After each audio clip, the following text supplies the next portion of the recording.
할렐루야. 오늘 이렇게 오브 예배에 참석하신 우리 모든 성도님들을 주님의 이름으로 환영하고 또 축복합니다. 오늘 제목이 좀 심상치 않습니다. 아마 눈치채신 분들이 있으실 텐데 저희 유초동부 8월 달에 진행될 유초동부에서 하게 될 성경학교의 주제를 오늘 제목으로 삼고 좀 그 내용을 나누기 위해서 이렇게 준비를 해봤습니다. 사실 사도신경 설교를 준비는 했는데 한 70%, 80% 정도 준비는 했는데 그런 생각이 들었습니다. 주중에 여름 사역을 좀 소개하는 시간으로 이 시간을 쓰면 어떨까. 우리 성도님들이, 우리 유초동부 친구들이 특별히 뭘 배울지, 여름 성경학교 때 또 무엇을 배우고 어떤 것을 그들이 알아가야 할지, 이런 것들을 좀 같이 나누면 어떨까라는 생각이 들어서 사도신경의 말씀을 좀 잠시 멈추고 오늘은 여름 성경학교 주제의 말씀을 좀 함께 나눠보고자 합니다. 사실 이것은 여름 성경학교라서 배우기보다는 우리가 한 명의 신자로서 또 한 명의 그리스도인으로서 반드시 알고 정리해야 되는, 그리고 우리가 담대하게 설명해 줄 수 있어야 되는 그런 주제입니다. 바로 믿음이죠. 사실 이 믿음을 설명한다는 거, 또 믿음을 설교한다는 거, 또 누군가에게 믿음을 준다는 것 자체가 사실은 굉장히 어려운 일입니다. 왜냐하면 믿음은 눈에 보이지 않기 때문이죠. 지금 제가 당장 어떻게 믿음을 꺼내서 보여드려도 이게 보이지가 않는 것이 믿음이기 때문에 사실은 우리가 믿음을 이해하고 또 말하고 설명하는 것이 매우 어렵습니다. 그럼에도 우리가 믿음을 알아야 되는 이유, 그럼에도 우리가 믿음을 알 수 있는 이유가 무엇이냐면은 바로 성경이 우리에게 가르쳐주고 있기 때문입니다. 그리고 우리보다 먼저 하나님을 또 예수님을 믿었던 그 수많은 신앙의 선배들이 이 믿음이 무엇인지를 정리해 놨기 때문에 우리가 그러한 성경과 역사의 가르침을 따라서 믿음이 무엇인지를 좀 알 필요가 있는 것이지요. 바로 그러한 내용을 이번 여름 성경학교 때 우리 유초동부 안에서 가르치고자 합니다. 그 전에 우리 성도님들께 먼저 이 내용을 좀 소개하고 싶은 마음에서 이렇게 설교를 준비하게 되었습니다. 사랑하는, 사람은 누구나 믿음을 갖고 있습니다. 믿음이 없는 사람은 한 명도 없지요. 단지 그 믿음이 발현되는 어떤 형태가 천차만별인 거지 누구도 믿음이 없다라고 말할 수 없습니다. 간혹 우리 중에 그런 사람이 있죠. 나는 신을 믿지 않아. 흔히 무신론자라고 하는데 이것도 믿음입니다. 왜냐하면 신이 없다고 믿기 때문이죠. 그러니까 믿음이라고 하는 것 자체는 모든 사람이 갖고 있습니다. 근데 그 믿음이 참된 믿음이냐, 정말 그 믿음이 당신을 구원할 수 있는 믿음이냐, 사실 이 문제가 제일 중요한 것이지요. 따라서 그 믿음이 무엇이냐, 당신이 갖고 있는 그 믿음이 무엇이냐에 따라서 개인의 사고와 판단과 행동이 달라지는 것을 우리는 볼 수가 있습니다. 간단하게 예를 들면 이런 거죠. 제가 한번 예를 들었던 게 있는데, 저는 핸드폰을 아이폰이라고 하는 기종을 사용합니다. 왜냐하면 저는 아이폰이 좋다고 믿기 때문이죠. 실제로 저에게 좋은 점이 많기 때문에 저는 이 기종을 사용합니다. 이것이 믿음입니다. 쉽게 비유를 하자면은. 그런데 아이폰이 좋아서 아이폰을 사용합니다 라고 하는 믿음 자체가 우리를 구원해 줄 수는 없지요. 그래서 어떤 믿음이냐가 중요한 것입니다. 믿음은 누구나 갖고 있는데 어떤 믿음이냐가 중요한 문제인 것이죠. 과연 그 믿음이 참된 믿음인가? 과연 자신이 가진 믿음이 진리에 대한 믿음이고 생명에 대한 믿음이며 결국 자기를 구원에 이르게 하는 참으로 효력이 있는 믿음인가? 능력이 있는 믿음인가? 사실 이 문제가 우리에게 중요한 것이죠. 만약 어떤 사람이 믿는다라고 말하지만 그 믿음이 자기를 결코 구원에 이르게 할 수 없다면은 안타깝게도 그는 무익하고 헛된 믿음을 가진 것입니다.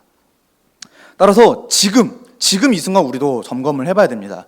나의 믿음, 내가 믿는다라고 할 때 그 믿음이 참된 믿음인가? 과연 나는 이 믿음으로 구원에 이르게 될 것인가? 바로 이러한 부분들을 우리가 점검해 봐야 한다라고 하는 것이죠. 그래서 믿음에는 여러 가지 종류가 있습니다.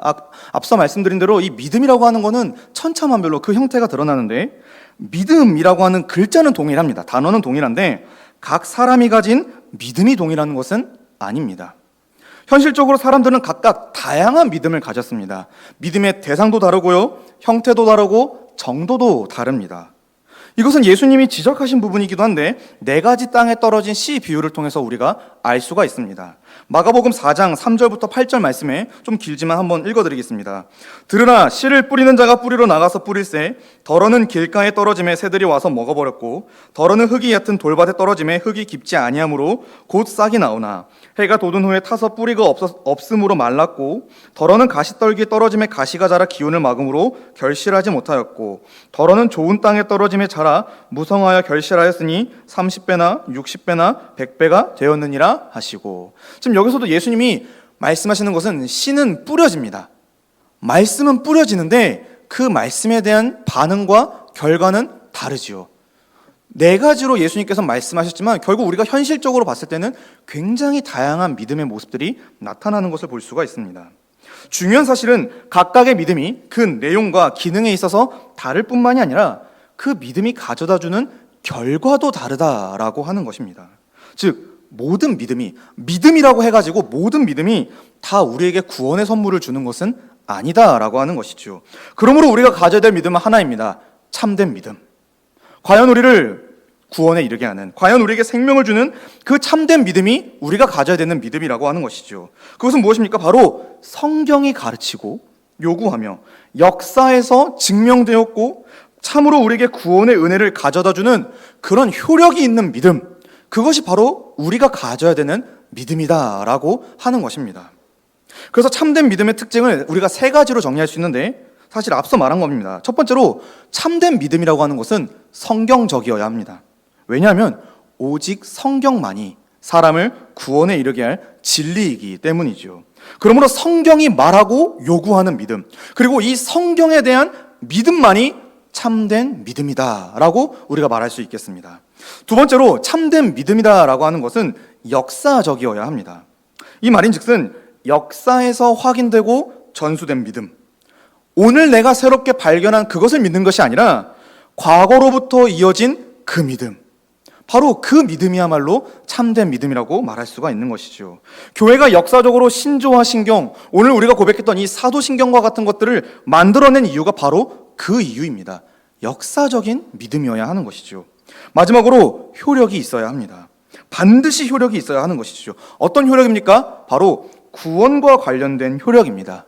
즉 참된 믿음을 가졌다, 나는 참으로 믿는다라고 하는 그 사람은 반드시 하나님이 정하신 대로 구원에 이르러야 합니다. 그리고 그 구원의 은혜가 나타나야 하는 것이지요. 바로 이 세 가지 특징이 참된 믿음의 특징인 것입니다. 그래서 참된 믿음을 소유한 사람과 소유하지 않은 사람은 반드시 티가 나기 마련입니다. 우리 성도님들은 참된 믿음을 소유하신 그런 신자들이십니까? 아니면 이 참된 믿음, 이 세 가지 특징 중 어디 하나에서 혹여나 빠져있지는 않습니까? 우리가 이런 것들을 좀 돌아볼 필요가 있다는 것입니다. 그렇다면 이 믿음에 대해서 좀 본격적으로 이야기를 해보도록 하겠습니다. 왜 우리가 이렇게 믿음을 강조하는가 했을 때 우리가 믿는 복음의 원리가 이 믿음과 관련되어 있기 때문에 그렇습니다. 바로 하나님께서 구원 얻는 방법으로서 믿음을 정하신 것이지요. 이 땅에 존재하는 모든 사람은 하나님의 구원 대상입니다. 왜냐하면 아담 이후로 온 인류가 죄 아래 놓여 있기 때문에 그렇지요. 원죄와 자범죄를 갖고 살아가는 것이 바로 우리 인간들의 현실입니다.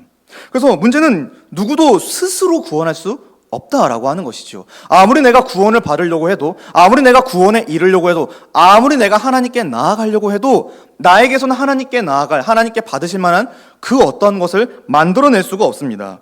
구원에 필요한 어떠한 근거도 자격도 만들 수 없는 것이, 직접 만들 수 없는 것이 바로 우리 인간들의 비참한 현실이죠. 그래서 사도 바울이 이렇게 설명하고 있죠. 로마서 3장 9절과 10절 말씀에 그러면 어떠하냐? 우리는 나으냐? 결코 아니라 유대인이나 헬라인이나 다 죄 아래 있다고 우리가 이미 선언하였느니라. 기록된 바 의인은 없나니 하나도 없으며. 그래서 하나님께 나아갈 그 의인이 단 한 명도 없는 것입니다. 따라서 우리의 구원은 우리에게서 시작되어서는 안 됩니다. 절대자이신 하나님으로부터 시작되어야 하는 것이죠. 그래서 하나님이 제시하신 방법, 하나님이 가르쳐 주신 방법만으로 우리가 구원을 받을 수 있는 것입니다. 그리고 그 하나님께서 제시하신 방법이 바로 오직 믿음으로 구원을 받는다라고 하는 것입니다. 그래서 믿음이야말로 구원의 유일한 수단인 것이죠. 여기에 오늘 우리가 읽었던 이 본문이 등장하게 됩니다. 21절 말씀에 이제는 율법 외에 하나님의 한 의가 나타났으니 율법과 선지자들에게 증거를 받은 것이라 곧 예수 그리스도를 믿음으로 말미암아 모든 믿는 자에게 미치는 하나님의 의니 차별이 없느니라. 그러니까 이전까지는 하나님 앞에 누구도 나아갈 수 없는 죄인들이었습니다. 그런데 이제 하나님께 나아갈 자격, 의를 충분히 얻어서 하나님께 나아갈 수가 있게 되는데 그 방법이 바로 믿는 것이다. 믿음이다 라고 하는 것이죠. 성경 곳곳에는 이렇게 사람이 믿음으로 구원을 받는다라고 하는 진리가 등장합니다. 대표적으로 예수님과 사도들의 말씀에서 이것을 알 수가 있는데 두 개를 좀 예시를 들도록 하겠습니다. 누가복음 18장 42절 말씀을 보시면은 예수께서 그에게 이르시되, 여기서 그는 맹인입니다. 보라, 내 믿음이 너를 구원하였느니라. 여기서 예수님 말씀하시죠. 내 믿음이 너를 구원하였다. 사도행전 16장 31절에 사도 바울이 하는 말입니다. 주 예수를 믿으라. 그리하면 너와 내 집이 구원을 받으리라. 그래서 믿음으로 구원을 받는 것입니다. 이것이 하나님이 정하신 구원의 방법인 것이죠. 그럼 왜 믿음입니까? 꼭 그 많고 많은 방법이 있을 텐데 꼭 하나님은 믿음이어야만 했습니까? 네, 믿음이어야만 했습니다. 바로 하나님께서 이렇게 일방적으로 그리고 주권적으로 구원의 수단으로서 믿음을 선택하신 것입니다. 달리 말하면 믿음 외에는 그 어떠한 방법으로도 하나님께 인정을 받아 의인이 되어 구원에 이를 수가 없습니다. 그래서 믿음뿐입니다. 이런 측면에서 믿음이라고 하는 것 자체는 구원에 있어서 그리고 구원받은 자로 살아가는 그 모든 전 과정을 포함해서 자신의 연약함과 한계를 깨달아 내가 아니라 하나님을 의지하는 가장 겸손한 자세이자 방법이라고 말할 수가 있겠습니다. 사무엘상 2장에 나오는 한나의 기도에 보면은 그런 원리가 나오죠. 하나님은 겸손한 자를 구원하시지만 교만한 자를 심판하십니다. 바로 믿음이라고 하는 거, 우리가 믿음이라고 하는 수단을 선택하는 것 자체가 나를 의지하는 것이 아닌 하나님을 의지하는 것입니다. 바로 그런 겸손의 모습이 믿음이라고 하는 것이지요. 이처럼 사람은 오직 믿음으로만 의롭다 여김을 받아 구원에 이를 수가 있습니다. 믿음으로 의롭다 여김 받는 것, 이것을 가리켜서 이신칭의라고 부릅니다. 네 글자죠. 이신칭이라고 부르는데 이것은 신자가 구원의 은혜를 누리는 근본적이고 가장 성경적인 원리입니다. 이런 이신칭의 교리는 사실 종교개혁자들이 가장 열심히 수호하고 또 가르쳐왔던 역사적인 산물입니다. 이신칭의 교리는 사실 초대교회 시대부터 예수님 때부터 존재했지만 어쨌거나 초대교회 시대 때부터 존재했으나 가장 극명하게 드러났던 시기는 바로 종교개혁 시기이죠. 이때 두 사람을 우리가 좀 주목할 필요가 있죠. 마틴 루터와 존 칼빈입니다. 바로 이 두 사람이 종교개혁을 시작했고 발전했는데 이후에 등장했던 모든 종교개혁가들이 주장했던 믿음의 원리, 구원의 원리가 바로 믿음, 오직 믿음으로 구원에 이르는 것이다, 의롭다 여김받는 것이다 라고 하는 것입니다. 그래서 믿음이 중요합니다. 그렇다면 믿음이 무엇일까요? 이렇게 앞서서 쭉 믿음에 대해서 얘기를 했고 믿음이 정말 중요하구나라는 걸 우리가 사실 이미 알고 있는데 정작 우리 중에 저를 포함해서 믿음이 그래서 무엇입니까? 라고 물어봤을 때 아주 시원하게 대답할 수 있는 사람은 많이 없습니다. 저도 사실 이렇게 공부하고 준비하기 전까지는 믿는 건 그냥 믿는 거지 뭘 굳이 설명을 해야 돼? 라고 생각했던 사람 중 한 명입니다. 그러나 믿음은 분명하게 설명될 수 있어야 합니다. 왜냐하면 우리는 믿고 있기 때문이죠. 그럼 믿음이 무엇입니까? 했을 때 가장 우리가 믿음의 정의, 믿음을 잘 알려주는 본문이 히브리서 11장입니다. 바로 우리가 믿음장이라고 알고 있는 그 말씀에서 우리가 믿음에 대한 정의를 알 수가 있는데 히브리서 11장 1절에서 히브리서 기자는 믿음을 다음과 같이 정의하죠. 바라는 것들의 실상이요 보이지 않는 것들의 증거니.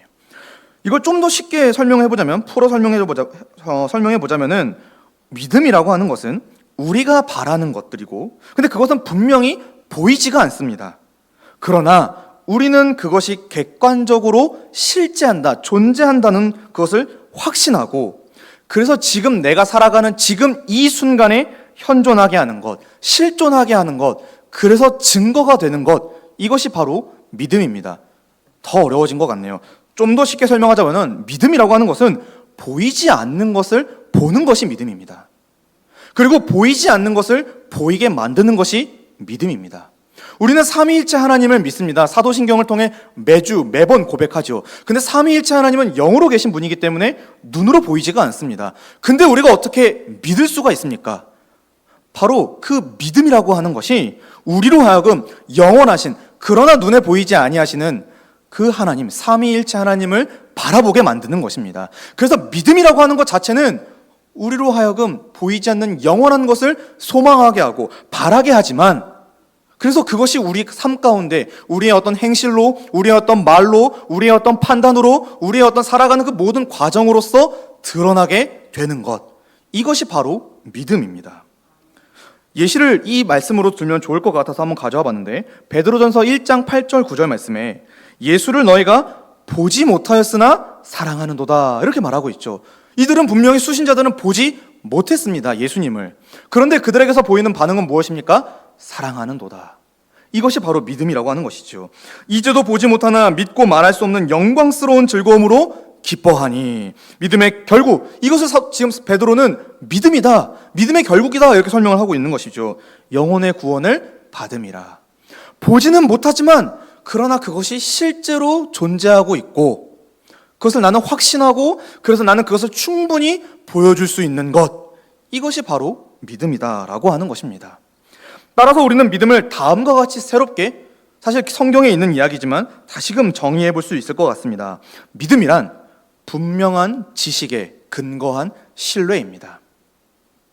이러한 정의에는, 믿음에는 지, 정, 의라고 하는 요소가 반드시 포함되어 있습니다. 믿음의 대상에 대한 지식이 있어야 되고요, 그것에 대한 심적으로 동의해야 하며, 진리라고 동의하는 것이죠. 그리고 그것을 전적으로 의지해야 합니다.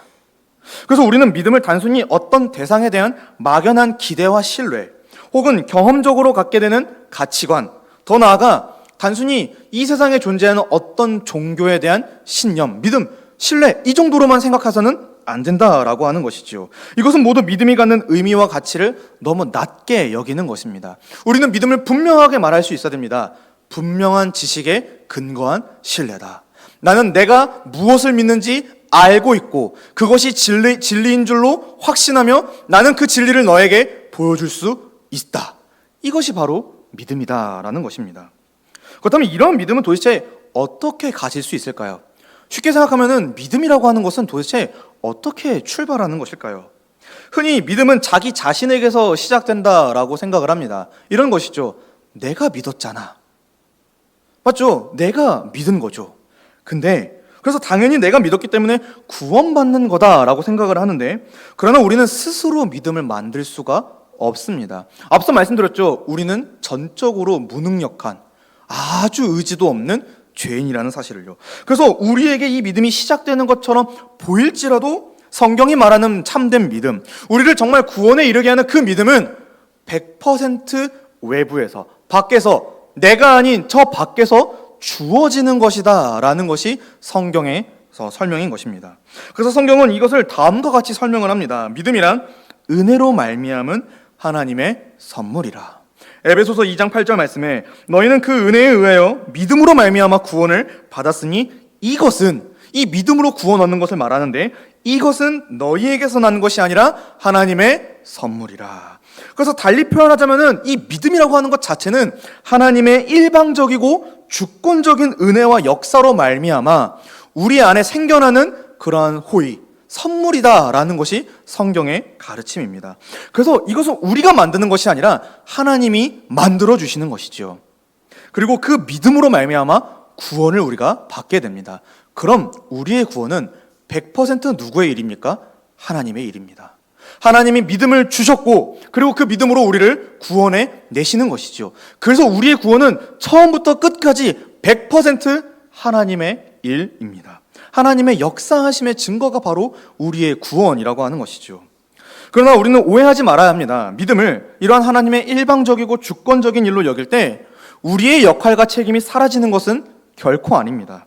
오히려 하나님은 우리에게 믿음을 주시고 그 믿음을 따라 살 것을, 그 믿음을 따라 이 인생의 여정을 걸어갈 것을, 그 믿음을 따라 나를 바라볼 것을 하나님은 우리에게 요구하시는 것이지요. 그래서 은혜가 있으면 우리에게 마땅한 반응이 있는 것입니다. 하나님으로부터 주어지는, 외부로부터 주어지는 객관적인 은혜가 있다면 우리의 주관적인 합당한 반응이 있어야 하는 것이죠. 그렇게 우리는 믿음의 여정을 걸어가는 것입니다. 하나님 나라가 완성될 때까지요. 한편으로 이러한 믿음 그 자체를 또한 우리는 구원을 위한 우리 자신의 공로로 여겨서도 안 됩니다. 사람의 구원은 철저하게 하나님 중심적인 사건입니다. 내가 믿은 것처럼 보일지라도 그 믿음은 하나님으로부터 시작된 것입니다. 따라서 믿음은 그것을 위해 선택된 수단에 불과하기 때문에 내가 믿는 것, 그게 아니라 나에게 믿음을 주신 하나님을 우리가 높여야 하는 것이지요. 그래서 우리는 믿음을 갖고 살아가지만 이 믿음은 철저하게 하나님으로부터 주어졌고, 하나님은 그 믿음을 따라 살아가게 도와주시며, 그리고 그 믿음을 따라 우리를 반드시 구원해 내십니다. 그래서 100% 하나님의 일인 것이지요. 그렇다면 믿음엔 도대체 어떤 능력이 있기 때문에 이렇게 우리가 구원을 받게 됩니까? 바꿔 말하면 도대체 우리가 믿으면 우리가 오늘 이 순간에도 하나님을, 예수님을, 그리고 성령님을, 삼위일체 하나님을 믿는다고 그 고백하는 그 순간 도대체 무슨 일이 벌어지기 때문에 우리가 구원을 받는 것입니까? 성경의 대답은 이것입니다. 곧 우리가 믿음으로 말미암아 우리의 믿음의 대상이신 예수 그리스도와 연합하게 되는 것입니다. 즉 내가 믿는 예수님과 한 몸이 되는 것입니다. 그래서 우리가 구원을 받는 것입니다. 사람은 누구나 믿음 전후로 소속이 달라집니다. 누구에게 속하느냐가 달라지게 되는 것이죠. 믿기 전에는 인류의 첫 조상이었던 아담에게 속하여서 죄의 지배를 받습니다. 끊어낼 수가 없는 죄의 지배를 받죠. 그러나 믿은 후에는 두 번째 아담이신 예수 그리스도에게 속하여 의의 지배를 받습니다. 그래서 예수 그리스도께서 주시는 성령의 지혜와 능력을 따라 이전까지 불가능했던 죄를 끊어내고 그 지체를 사용하여 하나님께 영광을 돌리는 일이 가능해진다라고 하는 것입니다. 그래서 믿음이라고 하는 것은 믿음의 여부로 우리의 대표가 누구냐가 달라지는 거고, 그래서 우리의 운명이 달라지게 되는 것입니다. 믿음이 있기 전까지는 우리는 죄의 지배를 어쩔 수 없이 받아야 했습니다. 이것을 끊어낼 능력도 지혜도 의지도 조금도 없었는데, 믿음이 들어오고 나니 이젠 그리스도와 함께 이 모든 죄를 끊어내고 오직 우리의 지체를 사용하여 하나님께 영광을 돌리는 그런 아름다운 일에 우리가 참여할 수가 있게 된 것이죠. 믿음의 능력이 바로 그런 것입니다. 정리하자면 사람은 믿음으로 말미암아 그리스도와 연합하게 됩니다. 그리스도와 한 몸이 되고 그리스도와 하나가 되게 됩니다. 이때 그리스도께서 우리의 죄를 취하여 가십니다. 그리고 자신이 이루신 그 모든 의로움을 성령을 통해 우리에게 전달해 주십니다. 그렇다면 하나님이 우리를 보실 때, 예수님을 믿는 우리를 볼 때 어떻게 보시냐면은 예수 그리스도와 같이 보시는 것입니다. 그래서 우리는 예수 그리스도의 이름으로, 예수 그리스도의 공로를 근거 삼아서 하나님 나라에 들어가게 되는 것이지요. 바로 믿음이라고 하는 것이 그런 놀라운 일을 벌이는 것입니다. 그래서 우리가 믿어야 된다. 그래서 믿음만이 유일한 구원의 수단이다, 방법이다 라고 얘기하는 것입니다. 믿음은 보이지 않는 것을 보는 것입니다. 믿음은 보이지 않는 것을 보이게 하는 것입니다. 우리는 그리스도와 믿을 때 연합합니다. 그 연합의 증거들이 이제 우리 믿는 자들을 통해서 나타나게 되는 것이지요. 이것이 바로 성경에서 말하는 믿음의 이해인 것입니다. 그렇다면 이것이 믿음인데, 참된 믿음, 정말 우리를 구원에 이르게 하는 믿음은 무엇이라고 우리가 판단할 수 있겠습니까? 사실 우리가 살아가다 보면은 또 이 안에서도 다 믿는다고 우리가 여겨지는데, 그러면 정말 이 사람의 믿음이 참되다라는 것, 또 내 믿음이 참되다라는 것을 무엇으로서 알 수가 있습니까? 라고 했을 때 우리 신앙의 선배들은 이 믿음 안에 세 가지 요소가 포함된다라고 설명을 합니다. 지식, 동의, 신뢰입니다. 지식이 있어야 되고요, 동의해야 되고요, 신뢰가 나타나야 합니다. 이 세 가지를 각각 좀 살펴보도록 하겠습니다. 먼저 지식을 좀 보도록 하겠습니다. 로마서 10장 13절부터 17절의 말씀을 한번 읽어보도록 하겠습니다. 누구든지 주의 이름을 부르는 자는 구원을 받으리라. 그런즉 그들이 믿지 아니하는 이를 어찌 부르리요? 듣지도 못한 일을 어찌 믿으리요? 전파하는 자가 없이 어찌 들으리요? 보내심을 받지 아니하였으면 어찌 전파하리요? 기록된 바 아름답도다 좋은 소식을 전하는 자들의 발이여 함과 같으니라. 그러나 그들이 다 복음을 순종하지 아니하였도다. 이사야가 이르되 주여 우리가 전한 것을 누가 믿었나이까 하였으니 그러므로 믿음은 들음에서 나며 들음은 그리스도의 말씀으로 말미암았느니라. 믿음의 첫 번째 요소는 지식입니다. 사도 바울은 이 본문에서 명확하게 주장하고 있죠. 누구든지 주의 이름을 부르는 자는 구원을 받는다. 바꿔 말하면 누구든지 주 예수 그리스도를 믿는 자는 구원을 받는다라고 얘기하는 것인데, 그런데 정작 자신이 불러야 될 주가 누구인지를 모른다면, 그 예수님에 대해서 들어본 적이 없다면 그의 믿음은, 그의 부르짖음은 헛되게 될 뿐이겠지요.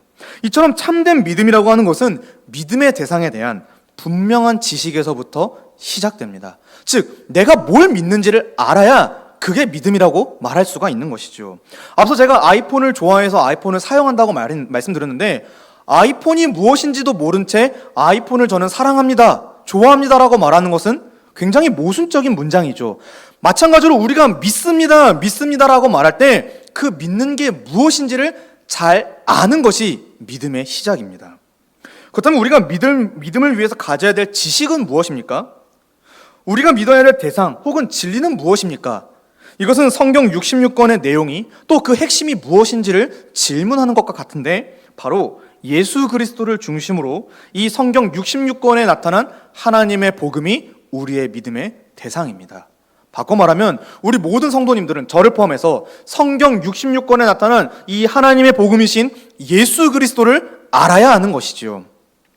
그래서 종교개혁자 존 칼빈은 이 부분에 대해서 이렇게 설명을 합니다. 믿음은 우리를 향한 하나님의 선하심에 대한 견고하고 확실한 지식이다.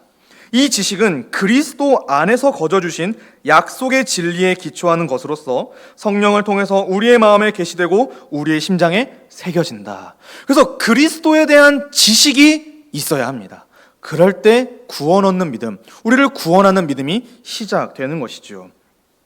물론 우리가 노력해서 이 믿음을 스스로 만드는 것은 또한 아닙니다. 분명히 성령님을 통한 초자연적인 역사가 우리 모두에게 필요하죠. 그래서 믿음이 생겨나는 건데, 하지만 성령님은 반드시 진리와 일하십니다. 진리와 일하신 적이 단 한 번도 없으십니다. 그래서 우리의 측면에서 하나님은 성령을 통해 우리에게 믿음을 주실 때 우리의 측면에서는 진리를 알아가는 일이 동시에 행해져야 합니다. 그래서 하나님의 사역과 우리 인간의 책임, 우리 인간의 반응이 균형 있게 나가는 것이죠. 하나님이 믿음을 주신다 할 때 우리는 그 믿음을 받아들이기 위해, 그 믿음이 생겨나기 위해 진리를 알아가고 있어야 합니다. 따라서 모든 성도는, 우리 모든 사람은 참된 믿음을 소유하기 위해서, 그리고 참된 믿음으로 성숙해지기 위해서 구원의 진리에 대한 지식을 충분히 배워야 합니다. 강조합니다. 충분히 배워야 합니다. 얼만큼 충분히 해야 될까라고 생각했을 때 자판기를 비유로 들고 싶습니다. 동전을 넣으면 내가 원하는 물품을 눌렀을 때 그것이 나오죠. 그 정도로 우리는 알아야 합니다. 누가 딱 예수님에 대해서 질문을 했을 때, 하나님에 대해서 질문을 했을 때, 우리가 살아가는 그 믿음의 여정에 대해서 질문을 했을 때 성경 66권을 갖고 설명할 수 있을 정도로 우리는 알아야 합니다. 충분히 알아야 된다는 것이 바로 그런 것이지요. 하나님이 누구이신지, 그리스도가 누구이신지, 그가 어떤 일을 하셨는지, 그의 일하심이 우리와 어떤 상관인지를 우리는 잘 알아야 합니다. 그냥 아는 정도가 아니라 잘 알아야 하는 것이죠.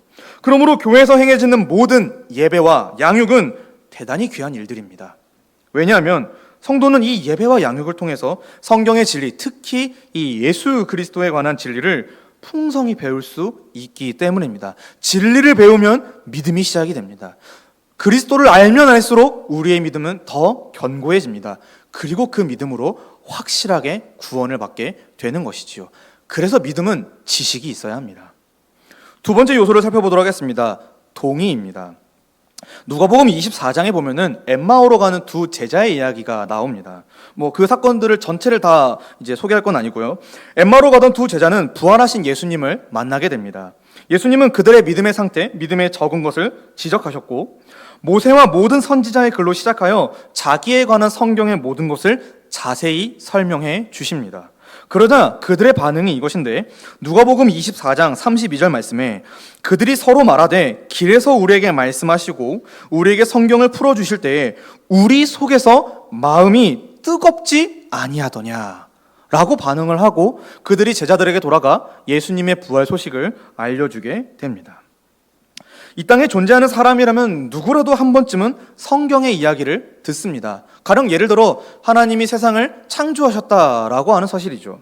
그런데 어째서 그런 소식이, 그런 공통된 사실을 듣는데도 어떤 사람은 믿고 어떤 사람은 믿지 않죠. 왜 그런 것일까요? 바로 성경이 말하는 것에 대해서, 하나님이 세상을 만드셨다라고 하는 그 사실에 대해서 어떤 사람은 동의를 하지만 어떤 사람은 동의하지 않기 때문입니다. 똑같이 지식을 들었지만 그것을 진리로 여기냐 여기지 않냐, 그것이 진리라고 믿냐 안 믿냐, 동의하냐 동의하지 않냐, 이 차이로 신자와 불신자가 나뉘게 되는 것이지요. 이처럼 참된 믿음이라고 하는 것은 단지 지식을 소유한 데서, 내가 성경을 많이 알고 있는 것에서 그치는 것이 아니라 그 지식에 대한 동의가 있어야 합니다. 그 지식을 정말 진리라고 여기는 그러한 은혜가 있어야 된다라는 것이죠.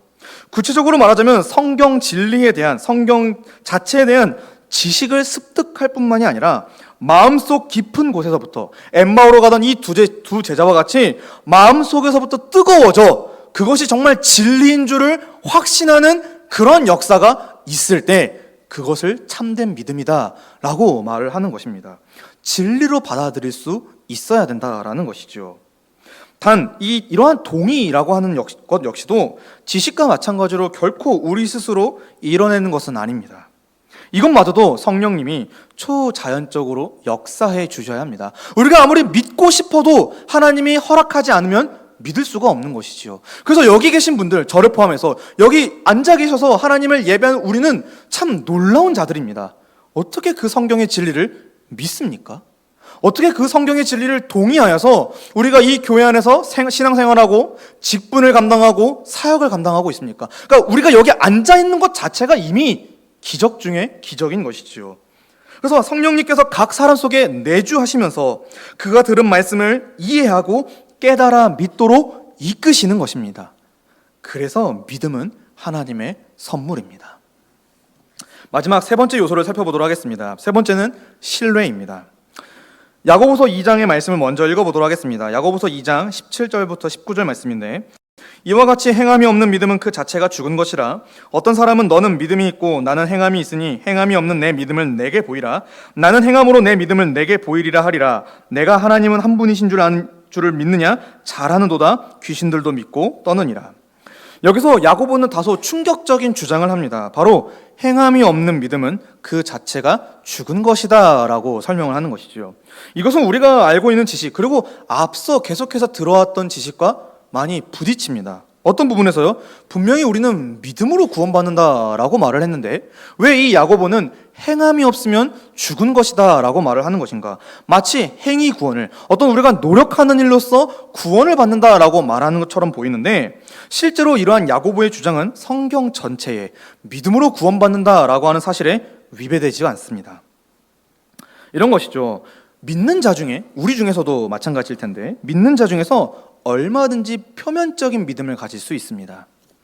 즉 기독교에서, 우리 교회에서 가르쳐지는 일련의 교리와 명제와 신조들에 대해서 지적으로는 동의하지만, 그렇죠, 맞습니다, 그런 것 같네요 라고 생각하고 고개를 끄덕이지만 결국 그것을 따라 행하지 않는 그러한 믿음은 애초에 성경이 말하는 믿음이 아니다라고 하는 것입니다. 성경은, 그리고 야고보는 그런 믿음, 그런 표면적인 믿음은 결코 참된 믿음이, 구원하는 믿음이 아니다라고 말을 하고 있는 것입니다. 야고보는 이러한 표면적인 믿음을, 정말 끔찍한 표현인데, 귀신들의 믿음과 동일한 것으로 여깁니다. 귀신들 역시 하나님이 거룩하신 분이고 예수님이 하나님의 아들임을 알고 믿습니다. 그런데 그분의 권위에 조금도 복종하지 않죠.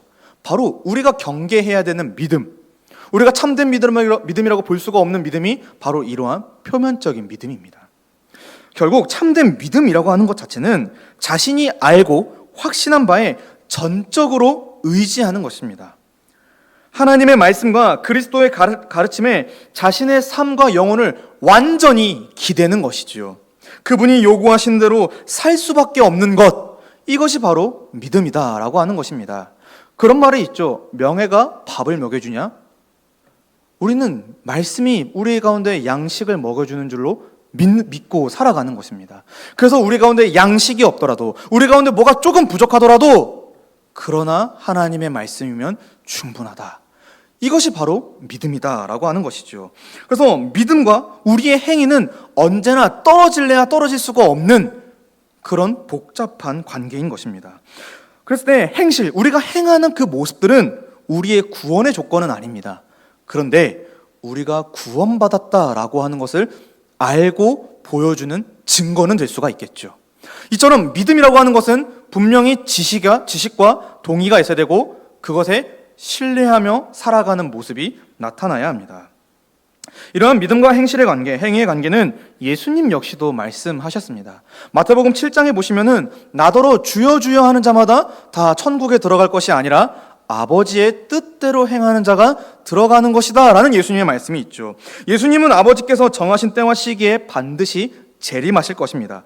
그때 자기를 따르는 자들에게서 열매를 보실 것입니다. 그가 아버지의 뜻대로 행했는지를 확인하신 후에 그 행실에 따라서 영벌일지 영생일지를 판단하신다라고 하는 것이죠. 한편으로 성경은 예수 그리스도를 믿는 자는 마땅히 그 열매를 맺을 수밖에 없음을 또한 말하고 있습니다. 왜냐하면 우리가 앞서 살펴봤듯이 믿음을 통해서 우리는 그리스도와 하나가 됩니다. 연합을 하죠. 성령에 의해서 참 포도나무이신 예수 그리스도에게 우리가 접붙여져서 연합되어져서 예수님이 원하시는 열매를 우리는 맺을 수밖에 없게 되는 것입니다. 그래서 우리에게서 어떠한 믿음의 열매, 어떠한 성령의 열매가 나타나지 않는다면 우리는 우리의 믿음을 돌아봐야 합니다. 점검해야 하는 것이죠. 그가 원하는 열매, 예수 그리스도께서 원하시는 열매, 그것이 과연 내 삶에 드러나고 있는가? 바로 그것이 참된 믿음을 증명하는 것이 되겠습니다. 말씀을 맺도록 하겠습니다. 사랑하는 분들, 우리는 믿음에 대해서 쭉 살펴봤습니다. 기독교는 믿음의 종교입니다. 다른 어떠한 종교들, 어떠한 살아가는 생활의 양식과는 달리 믿음이 가장 중요합니다. 그래서 오직 믿음으로만 구원을 받을 수가 있는 것이지요. 하나님은 사람의 구원을 위한 방법으로서 믿음을 정하셨습니다. 사람은 율법의 행위가 아닌 어떤 종교적인 열심을 다한다고 해서 구원을 받는 게 아니라 믿음으로 구원을 받는 겁니다. 이것은 성경과 역사를 통해서 가르쳐지고 입증된 진리입니다. 믿음에는 분명한 효력이 있어 믿는 자를 또한 구원으로 인도하는 그 놀라운 능력이 있게 됩니다. 그랬을 때 그러한 믿음이라고 하는 것은 하나님이 은혜로 주시는 선물입니다. 믿음 그 자체는 내가 아니라 하나님으로부터 출발합니다. 믿음이라는 것은 하나님이 일방적으로 그리고 주권적으로 주시는 것이죠. 이때 하나님은 믿음을 주실 때 항상 진리와 성령과 함께 일하십니다. 진리를 알아가는 자들, 그리고 성령을 기대하는 자들에게 하나님은 믿음을 주시고 믿음을 성숙시켜 주시는 것이지요. 그리고 그러한 믿음은 우리 믿는 자를 그리스도와 하나 되게 합니다. 그리스도와 연합하게 만듭니다. 그래서 하나님 앞에 설 수 있게 됩니다. 그리고 그 믿음은 분명한 지식에 근거한 신뢰입니다. 지식이란 하나님의 복음이신 그리스도에 관한 내용을 아는 것입니다. 동일한 오직 그리스도만이 유일한 구원의 길임을 받아들이는 것입니다. 그리고 신뢰란 그리스도에게 자신의 삶 전체를 맡기고 의지하는 것입니다. 이것이 바로 믿음입니다. 사랑하는 분들, 믿음은 각 사람에게서 다양한 형태로 발현되지만 참된 믿음이라는 것은 성경적이고 역사적이며 절대적으로 효력이 있는 믿음뿐입니다. 이 믿음만으로 하나님께 의롭다 여김을 받아 구원에 이를 수 있음을 확신하시기를 바랍니다. 또한 참된 믿음은 자신이 만드는 것이 아니라, 내가 만드는 것이 아니라 하나님께서 은혜로 주시는 것입니다. 따라서 참된 믿음을 위해 제일 먼저 하나님께 은혜를 구하시기를 바랍니다. 또한 참된 믿음을 이미 주셨고 이미 나에게 그것이 있다는 강한 확신이 있다면 우리는 그 믿음을 주신 하나님의 은혜를 깊이 감사해야 할 것입니다. 마지막으로 참된 믿음은 그리스도의 말씀을 듣는 데서부터 시작됩니다. 그리스도를 본받는 모습으로 그리고 증명됩니다. 그러므로 매주 또 매일 성경을 읽고 듣고 배우는 일에 힘쓰시기를 바랍니다. 그리고 그 말씀대로 순종하시는 우리 모든 성도님들 되시기를, 그래서 하나님께 그 믿음을 인정받아 우리 모두 하나님이 준비하신 복과 안식에 참여하는 그러한 귀한 일들이 우리 동산교회에 나타나게 되기를 예수님의 이름으로 간절히 축복합니다. 기도하겠습니다. 하나님 아버지, 감사합니다. 오늘 말씀을 통하여서 믿음이 무엇인가를 생각해 보았습니다. 아버지, 우리 가운데 믿음을 오해하고 잘못 알고 있었던 것이 있다면 용서해 주시고, 우리가 이제부터 그리스도의 말씀과 성령의 역사하심을 기대하는 마음으로 참된 믿음을 갖고 살아갈 수 있도록 도와주시옵소서. 감사드리며 예수님의 이름으로 기도합니다. 아멘.